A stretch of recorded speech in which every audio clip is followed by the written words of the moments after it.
How to cancel Roblox Premium. Hey everyone, welcome back. In this video, I will show you how can you cancel your Roblox Premium subscription. So let's get started.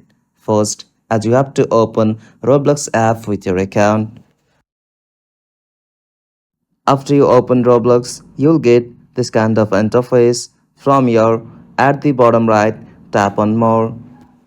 From your, you'll have to scroll down and tap on settings. From settings section, tap on subscription.